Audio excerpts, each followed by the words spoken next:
হ্যাঁ, শুভ দুপুর সবাইকে। ধন্যবাদ। তো ইদানিং ফেসবুক সোশ্যাল মিডিয়ায় দেখেছিলাম একটা বিষয় খুব খারাপ লাগছে। তো এই বিষয়ে কিছু বলার জন্যই আমি ফেসবুক পেজে এসেছিলাম। তো প্রশ্ন হলো, এটা এডিসি নির্বাচন গিয়েছে, কাউন্টিং হয়ে গেছে, যারা জিতেছেন জিতেছেন, যারা হেরেছেন হেরেছেন। নির্বাচনে তো হার জিত থাকবেই, কিন্তু নির্বাচনে হারা জিতা বড় কথা নয়। প্রশ্ন হচ্ছে, আজকে যারা জিতেছেন আগামী দিন ওরা হয়তো হারতেও পারে। আজকে যারা হেরেছেন তারাও হয়তো আগামী দিন জিততে পারে। কেননা রাজনৈতিক কোনো দলই স্থায়ী নয়, ক্ষমতা কোনো দিন স্থায়ী থাকে না। তো ভারতের সংবিধান মোতাবেক গণতন্ত্র রাষ্ট্রে জনগণের দ্বারা নির্বাচিত প্রতিনিধিরা সরকার গঠন করে, সরকারের কাজ পরিচালনার কাজ গঠন করে, বডি গঠন করে, তা হবে। তো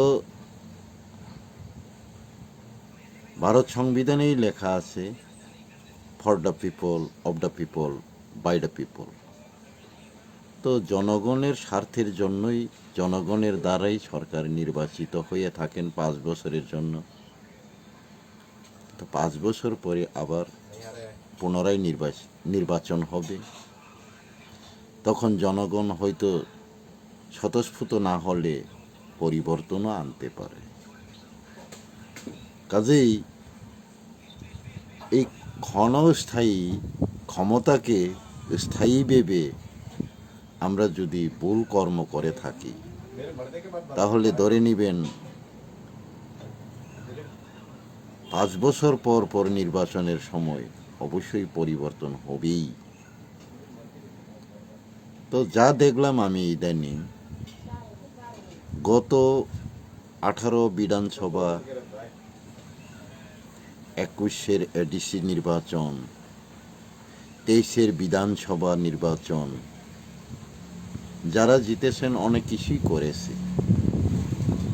সেখানেই মানুষ স্বতঃস্ফূর্ত না হয়ে পরিবর্তনের চিন্তা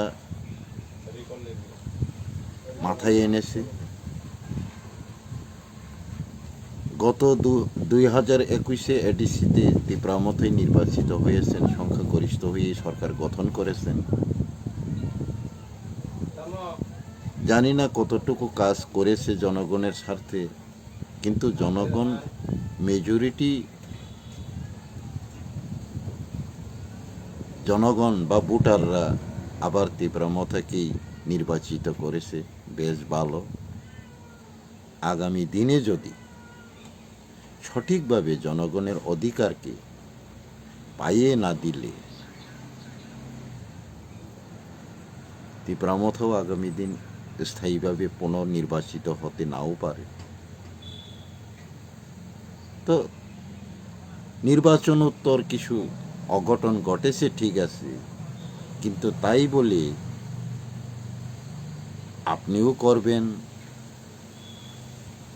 আপনি করেছেন বলে যদি আমিও করব, আমি যখন আসব তখন আমিও করব, এই মানসিকতা নিয়ে যদি করতে থাকে, তাহলে দেশের মঙ্গল তো হবে না, মঙ্গলের জায়গায় অমঙ্গল হয়ে যাবে।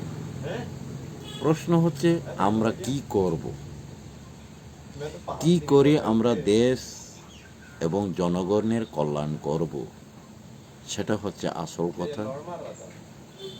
আমার মতে যা ইদানিং, আমি ত্রিপুরার মহারাজ প্রদ্যুৎ কিশোরকে অসংখ্য ধন্যবাদ জানাই। নির্বাচনের পরে এবং গণনার পরে উনি বারবার রিকোয়েস্ট করছেন যে কোনো রকম তিপ্রামাথার পক্ষ থেকে অপ্রীতিকর ঘটনা না ঘটে। কিন্তু একটা দুঃখের বিষয় হলো আমার, যারা ইলেক্টেড ক্যান্ডিডেট এত কিছু দৃশ্য দেখার পরেও কেউ কোনো মন্তব্য করলেন না। এটা আমার মনে একটা ভীষণ খারাপ লাগছে। তাই আমি সকল এডিসির নির্বাচিত সদস্যদের কাছে বা সদস্যদের প্রতি আমার একটা বিনম্র প্রার্থনা, আপনারাও আবেদন করেন যেন উচ্ছৃঙ্খল অথবা অপ্রীতিকর ঘটনা না ঘটে, কেউ যেন সন্তান হারা না হয়, কোনো সন্তান যেন বাবা হারা না হয়, কোনো ভাই যেন ভাই হারা না হয়, কোনো বোন যেন ভাই হারা না হয়, কোনো স্ত্রী অথবা নারী যেন স্বামী হারা না হয়। আমরা রাজনীতি করি মানুষের উন্নয়নের স্বার্থে, কল্যাণের স্বার্থে। আমরা যদি কল্যাণ করার আগেই, মঙ্গল করার আগেই যদি সমস্ত কিছু ধ্বংস করে অকল্যাণ অথবা অমঙ্গল করে রাখি, তাহলে আপনাদেরকে জনগণ ভোট দিয়ে তো আর অপরাধ করছে না। তো অপরাধ তো করেনি জনগণ ভোট দিয়ে। গণতন্ত্র সংবিধানে অধিকার দিয়ে রেখেছে যে যার পছন্দকে সমর্থন করবে, ভোট দিবে। সেখানে হয়তো একটা দল হারতেও পারে, জিততেও পারে। তাই আমি আমাদের মহারাজ প্রদীপ কিশোর দেববর্মনের মতো সব রাজনৈতিক দলের নেতাদের বিনম্র অনুরোধ রাখি, আপনারাও বলেন নিজ নিজ কর্মীদের, সমস্ত রাজনৈতিক নেতাদের কাছে আমি আবেদন করছি, যারা নির্বাচিত হয়েছেন, যারা পরাজিত হয়েছেন, সবার কাছেই আমি আবেদন রাখছি কোনো রকম অপ্রীতিকর ঘটনা না ঘটে, সবাইকে বাই বাই, একই পরিবারে, আমরা যেহেতু একই রাজ্যের নাগরিক, আমরা একই পরিবারের মানুষ, একই পরিবারের সদস্য। কেউ হয়তো লাল জামা পরতে পারে, কেউ হয়তো নীল জামা পরতে পারে, তাতে কোনো আসে যায় না।